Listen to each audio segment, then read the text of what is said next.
Hi friends, good morning. இன்றைக்கி second day தாம்பரத்துக்கு வந்திருக்கேன். இன்றைக்கி சண்டேன்றனால நிறைய பேர் லீவ் விட்டாங்கன்னு தெரில. ஒரு ஆள் கூட காணோம். நான் மட்டும் தான் வந்திருக்கேன். இன்றைக்கும் பனி கொஞ்சம் அதிகம் தாங்க. வாங்க டாஃப்னி எடுத்துகிட்டு வீட்டுக்கு போய்ட்டு க்ளீன் பண்ணிவிட்டு அதில் எத்தனை வேரியேஷன் ஆஃப் டாஃப்னியா, அதாவது டாஃப்னியிலே வந்து கொஞ்சம் அடல்ட்டு, அப்புறம் அதில் செமி, அதுக்கப்புறம் ரொட்டிஃபேர் அப்படின்றது இன்றைக்கி ஸ்டெப் பை ஸ்டெப் பார்ப்போம். ஏன்னா இன்றைக்கி சண்டே, நான் லீவு. அதாவது நான் லீவ் இல்லை, பசங்களுக்கு லீவு. அதனால் கொஞ்சம் ஃப்ரீயாக பார்க்கலாம் டீட்டெயில்டாக. Thank you friends.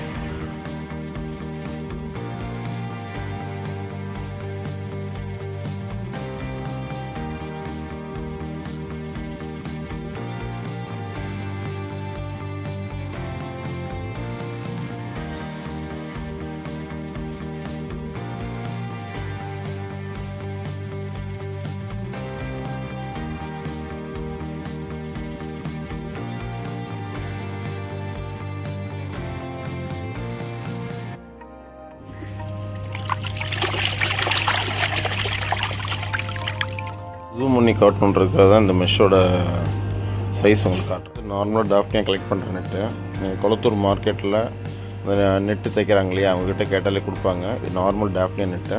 இதில் வந்து நீங்கள் டாஃப்னியாக கலெக்ட் பண்ணலாம், பட் ரொட்டிஃபேர் கலெக்ட் பண்ண முடியாது. இது வந்து டிரான்ஸ்பரன்சி எப்படி இருக்குன்னு பார்த்தீங்கன்னா, பின்னாட்டுக்கு லீஃப் உங்களுக்கு தெரியும். சொன்னது வந்து டாஃப்னியா நெட்டு நார்மலாக மார்க்கெட்டில் கிடைக்கும் நான் சொல்லியிருந்தேன். இந்த நெட்டு தான் ரொம்ப முக்கியம். இதுதான் ரொட்டிஃபேர் கலெக்ட் பண்ணுற நெட்டு. நீங்கள் மொத்தமாக டாஃப்னியாக கலெக்ட் பண்ணிட்டு வந்த உடனே அடல்ட்டு மொயினாவோ டாஃப்னியாவோ தனியாக செப்பரேட் பண்ணிவிட்டு, அதுக்கு அடுத்தது வந்து நீங்கள் கலெக்ட் பண்ணிட்டு வரீங்க பாருங்கள் டாஃப்னியா நெட்டு. அந்த நெட்டில் வந்து அதில் வரக்கூடிய செமி, அதோட குட்டிங்க, அதை பிரிச்சுட்டு ஃபைனலாக தான் ரொட்டிஃபேர் ட்ரெக் பண்ண முடியும்.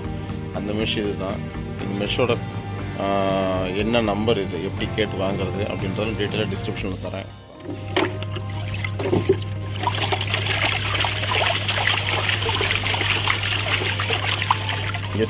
இது உங்களுக்கு வடி கட்ட போதே தெரியும் நெட்டில் தண்ணி எப்படி நிற்கிதுன்னு.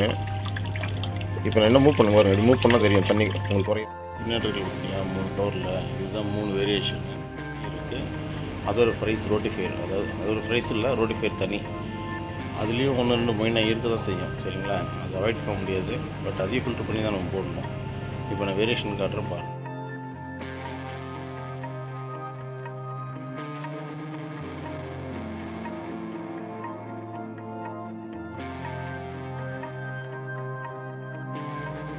இப்போ நம்ம குட்டிங்களுக்கு ஃபீட் பண்ணுறோம், எப்படி சாப்பிட்றாங்க மட்டும் பாருங்கள்.